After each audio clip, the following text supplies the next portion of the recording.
Môre, môre. Môre, môre, môre. Is goed om julle weer te sien. Baie welkom, oud en jonk en mooi en baie mooi. So aan. Ja, ons praat nou hier in die konsistorie oor die staatsrede wat hierdie week weer plaasgevind het.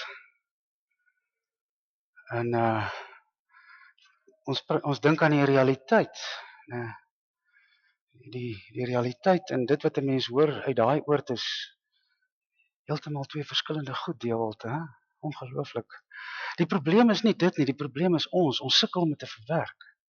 Maar goed, ons het blykbaar nou nie krag tot elektrisiteit tot 12:00 nie. So as die Jenny gaan staan, dan gooi ons maar weer petrol en ons gaan.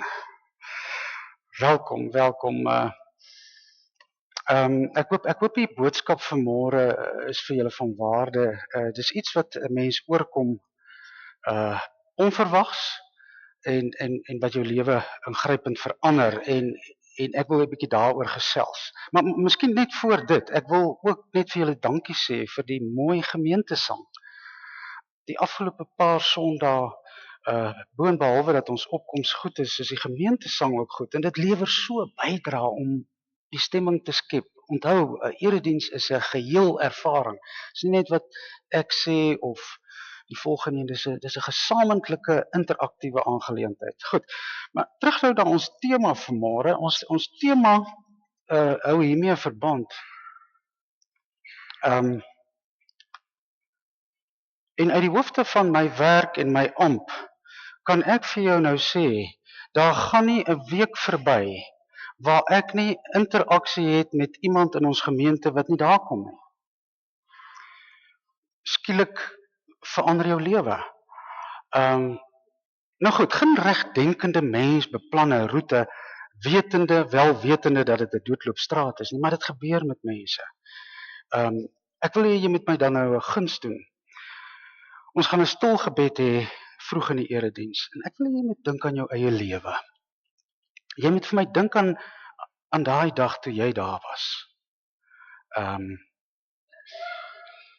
So ons praat met ander woorde oor krisisse, lewenskrisisse. En onthou, 'n krisis is nie dieselfde as 'n uitdaging nie. Dames, dis nou nie as jy by die haarkapper was en die haarkapper het jy nie jou hare vir jou gedoen soos wat jy dit wil en dit is nie 'n krisis nie. Al dink jy sien, dis 'n illusie dat dit 'n krisis is, maar ja, maar sal ek maar vir die mans ook sê, as jy jou elektriese boor uithaal en hy wil nie werk nie nadat jou kinders hom gehad het, dis nie 'n krisis nie. Dis net een van daai dinge wat in die lewe gebeur. So, ons gaan vanmôre 'n bietjie daaroor gesels. Ons gaan dit ontleed, uitmekaar haal. Wat is dit wat gebeur met 'n mens? Hoe gaan jy verder? Maar kom ons begin, ons sing saam en ons sing vanmôre 'n gebed. Ons begin met 'n gebed en die gebed is geskryf, hoor hier, deur Giovanni di Pietro di Bernardone, beter bekend as Franciscus van Assisi. Hy is die stigter van die Fransiskaanse orde hier in die 12de eeu na Christus en die lied word in Engels genoem die gebed make me a channel of your peace. Ja, channel of your peace. Kom ons sing dit in Afrikaans, julle ken dit baie goed. Here, ek roep na u. Kom gou na my toe. Luister na my stem wanneer ek na u roep. Gemeente genade en vrede vir u van God ons Vader en die Here Jesus Christus deur die kragvolle medewerking van die Heilige Gees. Amen.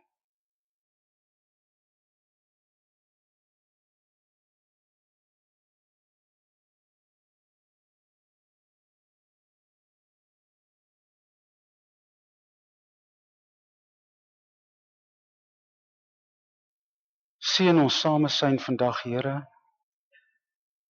Seën elkeen van ons vandag hier teenwoordig, nie net tydens ons byeenkoms, ons erediens nie, maar ook in alles wat ons doen en aanpak. Seën die verkondiging van die woord, laat dit vrug dra. Seën ons land en sy mense. Amen. Broers en susters, ek het nie genoem nie, ons gaan ook vanmôre 'n lidmaat in ons gemeente bevestig as ouderling, so ons is nou by daardie punt, en ek vra vir Susan Foster om asseblief na vore te kom.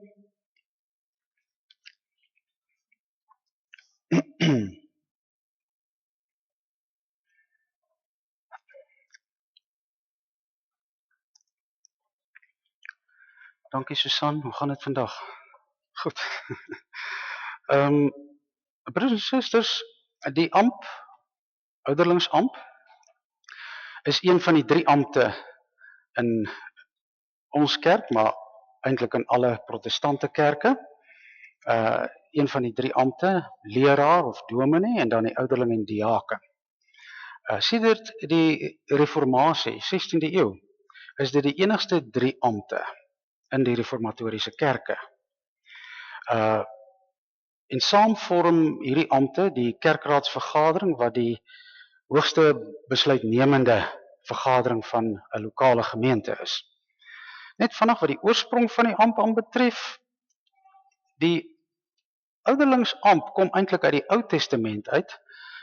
Ons verneem dikwels in die Ou Testament van die oudstes wat saam in die stadspoorte vergader het om te besin oor die welstand van die volk. Oudstes, ouderlinge, het hulle status of hulle amp natuurlik nie net verkry uit hulle ouderdom nie, maar veral uit lewenswysheid. Lewenswysheid, dit vind 'n mens in die Ou Testament, en geloofsoortuiging, insig en ook die voorbeeld wat hulle gestel het. So dis die oorsprong uit die Ou Testament. In die Nuwe Testament, as mense die Nuwe Testament oopmaak, dan lees ons van Jesus en sy disippels. In 'n sekere sin is sy disippels ook amptdraers, want in die vroeg in die kerk was sogenaamde ooggetuies. Mense wat Jesus gehoor en gesien het 'n spesiale status gehad. Maar later in die vroeë kerk het dit ontwikkel in wat genoem word, dis die woorde wat gebruik word, episkopos, of die ander woord is presbyteros, wat ons met ouderling vertaal. En hulle taak, wat het dit behels? Hulle taak was om te sien na die geestelike welstand van die gemeentes wat ontstaan het op daai stadium. Geestelike welstand. Hulle moes die gemeentes in voorbeeld lei, en ook deur 'n sinvolle uitlewing van die evangelie moes hulle vir mense die evangelie demonstreer. Dit is nie net woorde nie, dis dade. En verder, baie belangrik, en dit vind 'n mens veral sedert die reformatie, die hele saak rondom opsighouding. Opsig, toesig, hoe mense dit ook al sien, dat daar nie valse profete is of valse leer ingedra word. Dis ook 'n belangrike eienskap van die ampt, veral hier in die reformasietyd. En dan baie belangrik, hulle moes in voeling bly met die gemeente, die omstandighede, die behoeftes, en natuurlik omsien, soos ek gesê het, na die geestelike groei. Die ampt van die ouderling is sedert die Nuwe Testament steeds een van die 3 pilare van die kerk. En ons verwag dus van ouderlinge om oor genoegsame kennis van die skrif te beskik, die Bybel, maar ook om regtig belang te stel in mense se wel en wee, en dan baie belangrik, toewyding aan die kerk. Maar ek dink die heel belangrikste is wat ons noem 'n besef van geroepenheid. En daai geroepenheid, daai stemmetjie wat vir jou gesê het, jy het 'n taak. En dis ons oortuiging dat dit is God wat jou dus geroep het. Ons het jou voorgestel, ons bevestig jou, maar ons oortuiging is ook dat jy 'n disipel is van Jesus Christus as amptdraer. Susan Foster het voorheen as ouderling gedien en sy het haarself ook sedertdien bekwam in praktiese teologie, heelwat ander teologiese aangeleenthede en sy is nog steeds besig met haar studies in so 'n mate dat die kerk haar nou die geleentheid bied om eredienste te lei onder bepaalde voorwaardes. Een daarvan is dat sy as 'n ouderling bevestig moet wees. So dit dan net die agtergrond van ouderling amp en dan ook Susan se spesifieke kan 'n mens sê portefeulje. So die volgende vraag. Susan, onderneem jy om jou amp soos dit in die woord en ook in die kerkorde uitgestippel word nougeset uit te leef? Onderneem jy om vir die gemeente maar ook vir alle mense 'n voorbeeld te stel in woord en daad? En dan onderneem jy om steeds jouself geestelik te verdiep en in te skerp in die waarde en die betekenis van die skrif, die evangelie en die boodskap daarvan. En dan laastens sal jy jou ook onderwerp aan kerklike dissipline in jou amp. So wat is jou antwoord? Dankie Susan, dankie. So dan van my kant af, die seënwense, mag die Here, mag God ons Vader jou seën in hierdie besondere diens en mag jy ook vir almal 'n seën wees. Wat ons gesing het hierdie assissie gebed, mag daar iets deur jou vloei. En dan 'n laaste opmerking miskien in Jesus se bergrede. Laat jou lig skyn. Laat jou liggie skyn sodat ons hemelse Vader verheerlik kan word. Kom ons sing, ons kan dit sittend doen. Ons sing Susan ook toe, daai bekende lied Laat Heer U seën op haar daal. Kom ons vervang net hul met haar. Broers en susters, ons het die gebruik, die tradisie om Sondag te begin deur hierdie boek oop te maak, daaruit 'n teks te lees en dan van daaruit 'n boodskap te kry en dit dan te probeer toepas op vandag se tyd. Dis waaroor dit gaan, wat prediking betref. Vanoggend doen ek dit andersom. Ek wil begin by die boek van ons lewe. Ek wil by jou begin vanmôre, by my. En dan daai spesifieke aspek waarna ek verwys het, en dis dit. Daai krisis. En dan gaan ons probeer om vanuit die Bybel perspektief te kry. Ons gaan kyk na parallelle, ons gaan kyk na tekste om perspektief te kry op hierdie baie intense ervaring in mense se lewens, waarskynlik ook in jou lewe. So ons gaan van jou af na die Bybel toe. Maar kan ek so begin? Ja, die prentjie is daar. Wie van julle, en wie is so gaaf om deel te neem nou? Wie van julle was nog nooit in jou lewe daar nie? Dit is net sien wie is so gelukkig. Wie? Kom aan, niemand nie. Ja. So julle almal was al daar. Marika, jy's baie gelukkig. Jy's een uit, ons gaan nou tel. Jy's minder as 1%. Ons sal jou storie wil hoor. Broers en susters, natuurlik is dit die soort onderwerp wat 'n mens eintlik wil vermy. As jy dit oorgekom het en jy's daardeur, dan wil jy nie daaraan herinner word nie. Want 'n mens is sensitief daaroor. Dis te seer, te sensitief, te traumaties en partykeer selfs 'n verleentheid, né? So ons weet ook nie altyd hoe om onsself uit te druk nie. Ons is partykeer skaam.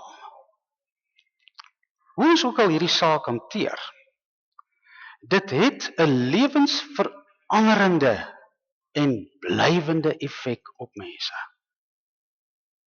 Die volgende ding. Daar bestaan ook nie 'n kitsresep vir hoe om 'n krisis te hanteer nie. Nie 'n Bybelversie nie 'n pilletjie nie. Dit het 'n soort dinamika aan as jy nie 'n krisis deur die proses laat gaan nie, dan lei dit tot latere skade, sielkundige skade of psigosis, neurosis. Die feit is, dit is en bly jou pakkie, jou krisis. Niemand anders nie, net joune.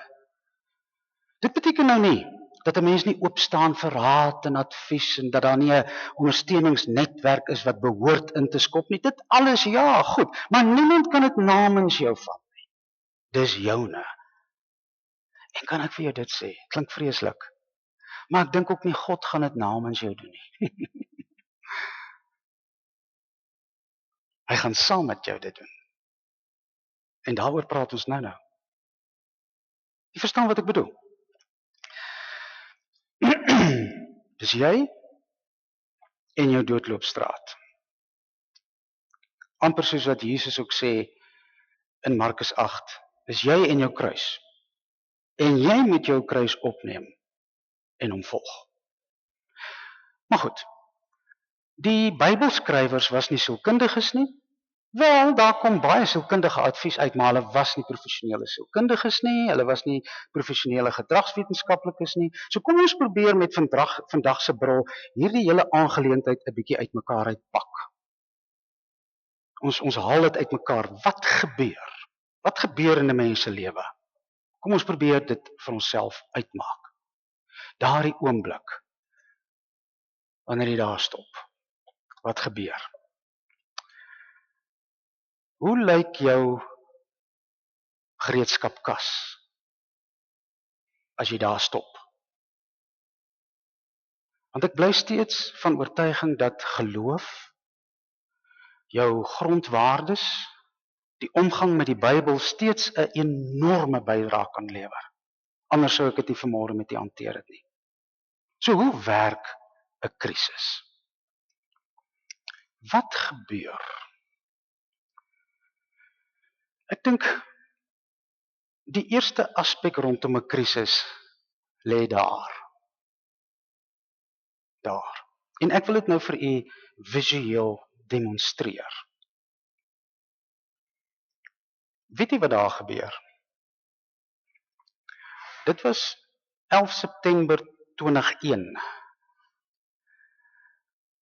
George Bush Jr. op daai stadium president van Amerika het 'n skooltjie gaan toespreek. Julle kan daar voorsien, daar sit kindertjies. Heel gemaklik en gemoedelik en die volgende oomblik kom sy chief of staff, sy hoof van staf by hom. En die woorde wat hy hom in die oor fluister is die volgende: America is under attack. America is under attack. Kom ons gaan nader. Kyk sy oë. Sy oë sê ek glo nie wat ek hoor nie. Dit is die eerste fase van 'n krisis. Is jy glo nie wat jy hoor nie. Jy glo nie wat jy sien nie. Ontkenning. Kan nie wees nie. Ek gaan nou wakker skrik uit hierdie nagmerrie. My brein, my stelsel verwerp dit. Jy is op daai stadium nie by magte om dit te prosesseer nie. Jy wil net wakker skrik uit jou nagmerrie uit. Dis die eerste ding wat gebeur by daai doodloopstraat, by die krisis. Maar dan is daar 'n volgende ding wat gebeur. En dit is wat 'n mens breedweg kan tipeer as skok. Skok, broers en susters, is eintlik die eerste fase in die proses van verwerking. Want ontkenning het jy nog niks verwerk nie.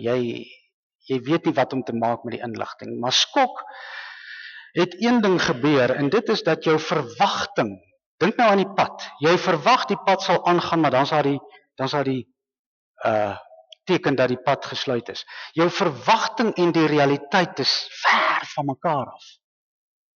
En skok begin verwagting en realiteit nou nader aan mekaar beweeg. Dit begin stelselmatig tot jou deurdring, dit skop in, maar dit blur nog.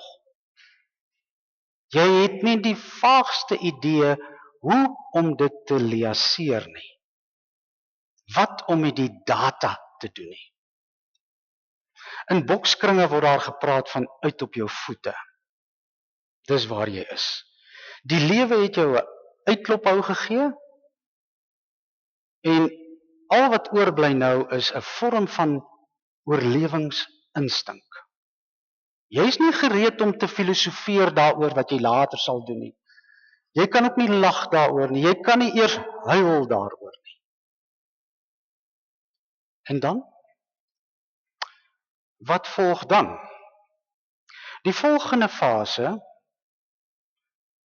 is die vallei van verlatenheid. En jy kan sien, ek het nou nie die aste name gegee nie, maar as 'n mens dit kan sien as jou verwagting en hierdie kant is die realiteit, dan is dit jou verwagting begin al meer afneem, jou lewenskwaliteit ensovoorts, sodat jy eintlik opland in die land van verlatenheid. Hier moet ek vir u sê, is daar baie Bybelse parallelle, baie. Dis jou Getsemane. Dis jou tuin van worsteling. Dis die beker wat jy nie wil drink nie. En jy weet jy moet dit drink, maar jy wil dit nie drink nie. Ken ons die storie van die tuin van Getsemane. Kom ons sluit af met Bush. Hier is Bush by daai tuin van Getsemane. Rondom hom sit sy ondersteuningsnetwerk, almal gee raad, maar wat is een van die eienskappe dan? Jy voel so alleen. Jy voel so alleen, al is jy tussen mense, al is daar ondersteuning, voel jy nog steeds so alleen. Jy voel so mistroostig. Die president wil huil. Jy kan sien hy wil huil. Hy moet net sy trane terughou. Want dit is vir hom 'n verleentheid. Dis die fase, broers en susters, wat so weer klink in baie Bybeltekste, die psalms.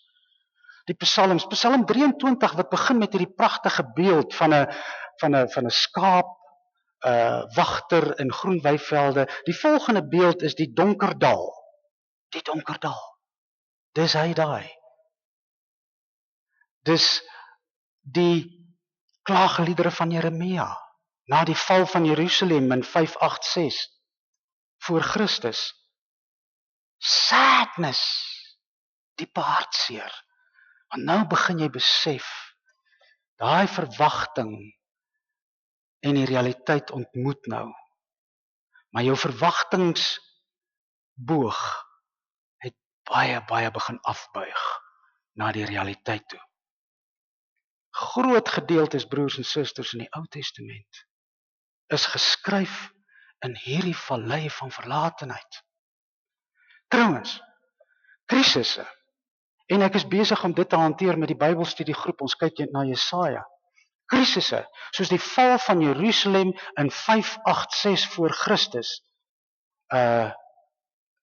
onder die Babiloniërs, en die ballingskap wat daarna gevolg het aanleiding gegee tot baie Bybelgedeeltes.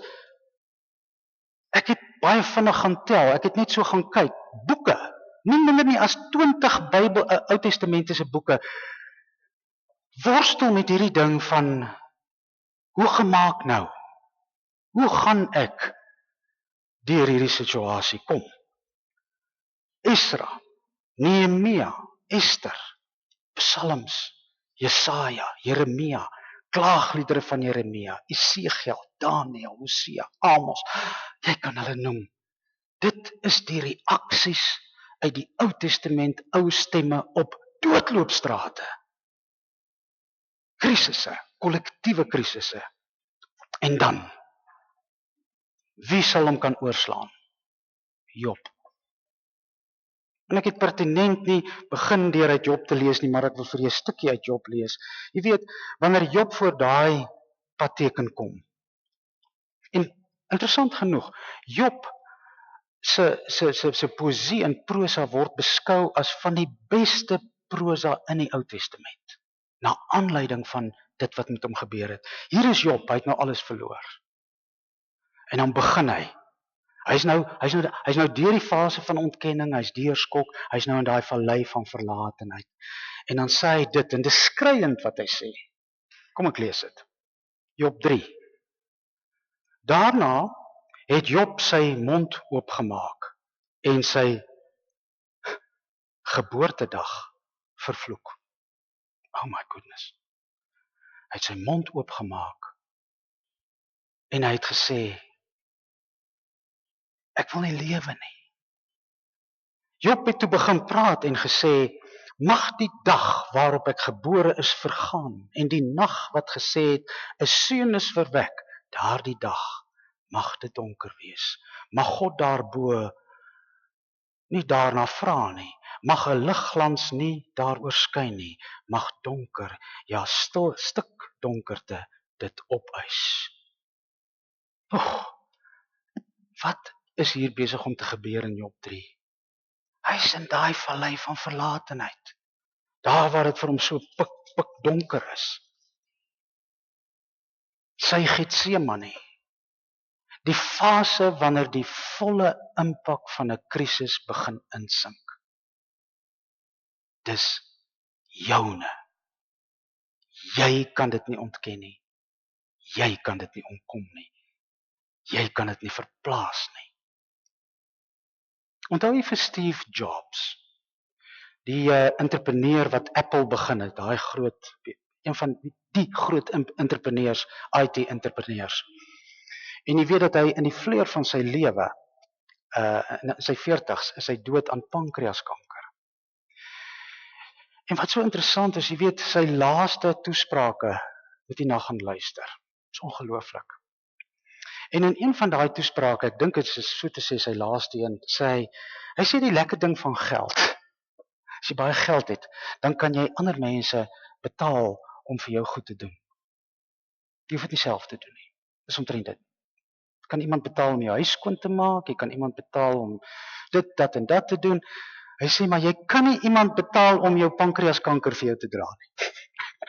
Dis jou krisis. Dis wat die lewe vir jou uitdeel.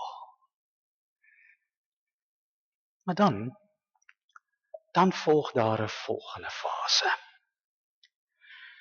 Wat is die volgende fase? Die volgende fase is dat jy baie meer begin dink en minder voel. Kom ons kyk. Hierdie is die emosionele fase. Ons almal is emosionele wesens. Ons hanteer dit ook nie dieselfde nie. Maar dan die soeke, en jy kan sien daai lyn loop so. Die soeke na die oplossing is 1 tree vorentoe, 1 tree terug, 2 tree vorentoe, 1 tree terug. Maar dit is ten minste die opwaartse wending. Onthou julle, almal van julle ken die speletjies, slangetjies en leertjies, né? Dit is daarom 'n groot wysheid wat daar ingebou is. Onthou julle hoe ons dit gespeel het, dan kom jy daarbo en dan is daarbo is die heel grootste slang. En dan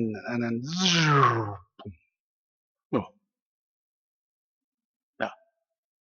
So, nou goed, as jy nou daar gekom het, né? Die slang jou tot daar ingesluk het. Dan is daar ten minste nog leertjies. En dan begin jy nou maar net weer klim. En weet jy wat gebeur hier? So, dis baie belangrik. Die belangrike ding is, dis op hierdie laagtepunt waar die nuwe mens gebore word. Dis op daai laagtepunt dat jy die vermoë ontwikkel om met nuwe oë na jouself te kyk. Party mense het dit vir my ook al gesê in pastorale gesprekke, dis asof hulle uit hulle self tree. Die terapie vir hulle in so 'n situasie is om dan eintlik 'n bietjie afstand te kry op jouself. Want as jy so in jouself in is, dan verval jy net weer in die vallei van verlatenheid. Probeer daai perspektief kry. Terug na ons Bybelstudie, ons hanteer Jesaja.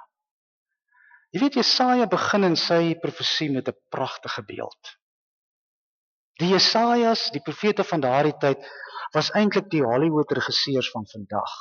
Hulle het vir jou beelde voorgestel, prente gegee. Dis die bioskoop. Die profete was straatteater, bioskoop van daardie tyd. Een prent na die ander prent. En wat is die eerste beeld van Jesaja? Jerusalem is 'n boom wat afgekap is. Daar lê hy, die pragtige ou boom. Maar dan die volgende aspek in hierdie beeld, hy sê, as jy nader kom en jy kyk na daai afgekapte boom, dan sien jy 'n groen takkie. Daar groei iets, daar herleef iets. Wat ek vir u wil sê, broers en susters, is hierdie materiaal wat ons in die Bybel het, veral die profetiese literatuur. Daai materiaal is nie net iets wat jare terug gebeur het, 2000 jaar of so gelede nie. Dit resoneer nou nog met ons. Daai psigiese dinamika daarvan. En dis wat 'n mens by Jesaja vind. Ook daai draaipunt, die vallei van verlatenheid, maar dan die soek na die oplossing, die nuwe lewe wat in jouself begin. Baie prominent in die hele Bybel. Die oomblik. Hoor nou hier. Dit is die oomblik of die fase wanneer skok en pyn en verlies en skaamte en vrees betekenis kry. Sjoe. Want jy sien, die hoofbestanddele van 'n krisis is wat? Dit bestaan uit 'n mengsel, 'n konkoksie van verlies en seerkry en desperaatheid en skaamte en vrees en onsekerheid. En baie belangrik, dit neem tyd. Dit vat moed, guts, en 'n gesonde dosis selfondersoek om daardeur te kom. En weet jy wat is een van die belangrikste bestanddele? Eerlikheid. Eerlikheid oor jouself. Soveel mense is oneerlik as hulle gaan soek na 'n oplossing. Hoe op aarde gaan jy 'n oplossing kry? Jy moet eerlik wees met jouself. En dit is die hele dilemma van ons tyd. Kits oplossings. Ek gaan 'n pil kry om my probleem op te los. Of dalk 'n teks, of ek gaan vir iemand vra om dit vir my op te los. Jy moet daardeur en dit vat tyd. Waar is een van die mooiste voorbeelde hiervan? Van hierdie kollektiewe krisis? Israel in die woestyn. En dit is net eenvoudig te lank. 40 jaar is net eenvoudig te lank voordat hulle 'n nuwe roete kan uitwerk. En tog is dit juist die plek waar hulle alles moet verwerk. So wat uiters belangrik is, broers en susters, in die konstruktiewe verwerking van 'n krisis, is stamina. Ek wil hê jy moet dink aan ons land en die krisis in ons land. Ons het begin grappenderwys, die ligte wat nie brand is nie. Dis 'n krisis, broers en susters. Hier's nie kits oplossings hiervoor nie. 'n Toespraakie in die parlement wat eintlik ook afgebrand is, waar is hulle nou? Maar in elk geval, dit gaan nie die probleem oplos nie. Die oplossing is stamina, deursettingsvermoë, uithou vermoë. Hieroor, broers en susters, oor hierdie feit dat 'n mens jou krisis vierkantig in die oë moet kyk, is daar iemand wat 'n groot indruk op my gemaak het. En ek het hier al van hom vertel, en vergewe my dat ek dit weer doen. Sy naam is Thich Nhat Hanh. Dis 'n Vietnamese monnik wat groot geword het onder die bombardemente van die Amerikaners destyds. So hy weet waarvan hy praat.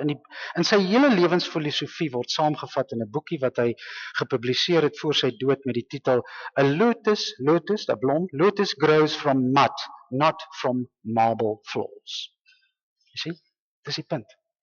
Om uit dit uit te groei, moet jy in die modder sit. En dan die laaste fase, en dan gaan ek afsluit. Broers en susters, die laaste fase is wat ons in die Bybel, in die Ou Testament sien as die beloofde land. As jy uit die woestyn is, dan wag daar vir jou 'n beloofde land. Kom ons gebruik 'n ander term wat ons in die Nuwe Testament vind, ook metafories, wederopstanding. Die wederopstanding van myself. Die nuwe deur wat vir jou oopgaan, die nuwe jy. En dis 'n baie, baie, baie waardevolle spirituele reis om dan sterker te word. En wat is dit, broers en susters? Dit is wanneer jy begin sin maak. Dis die oomblik dat jy vir jouself sê, dis goed dat ek daardeur is. Ek moes daardeur. En dit is niks anders nie as 'n geloofsuitspraak. Broers en susters, miskien voor ek afsluit. As jy met so 'n bril gaan kyk, nie net na die profete en na die Bybelse karakters, dan sien jy hoe daar deure vir hulle toegaan en hoe daar deure oopgaan en dat juis in daai proses gebeur daar iets. Kom ek noem net hierdie voorbeeld van Adam en Eva. Die paradyse deure gaan vir hulle toe. Verby. En dan is daar 'n nuwe fase wat voorlê. Dis hoe die Bybel begin met die mens. Is juis dat daar so 'n deur kom. Daar's redes voor, maar dis hulle krisis. Ek dink byvoorbeeld aan Moses. Jy weet, Moses is hierdie bevoorregte seun. Hy word groot aan die hof van die Egiptenare as royalty, koninklike. En dan sien hy hoe een van sy eie mense aangerand word uit woede, maak hy dan 'n Egiptenaar dood en die volgende oomblik is hy 'n vlugteling.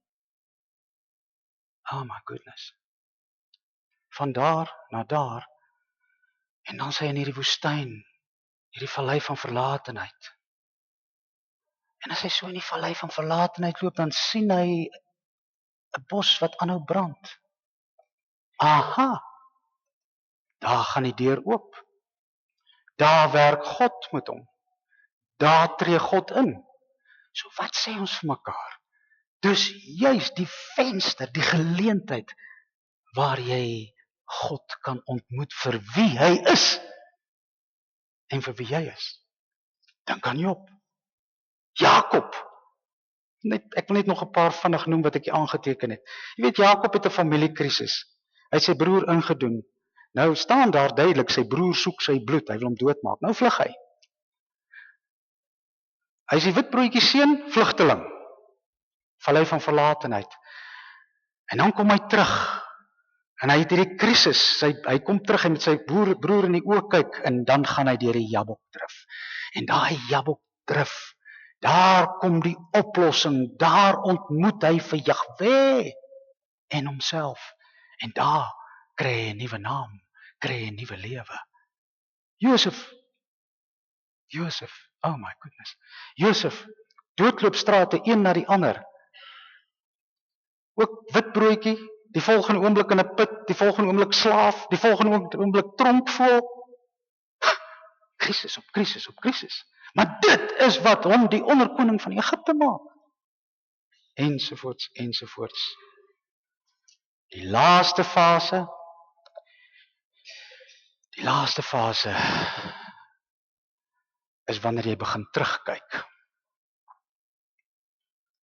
Perspektief kry.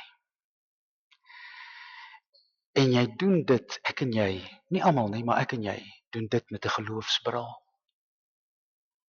Dan verbind jy die kolletjies. Dan sien jy God se hand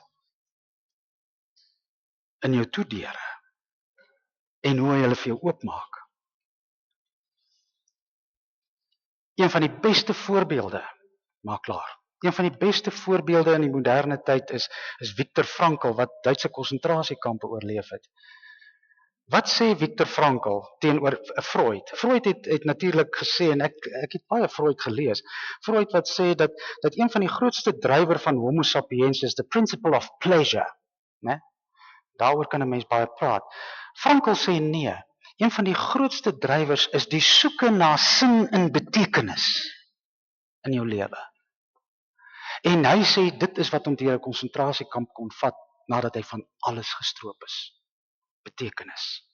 Die genade van ons Here Jesus Christus, die liefde van God en die gemeenskap van die Heilige Gees is en bly met u. Amen.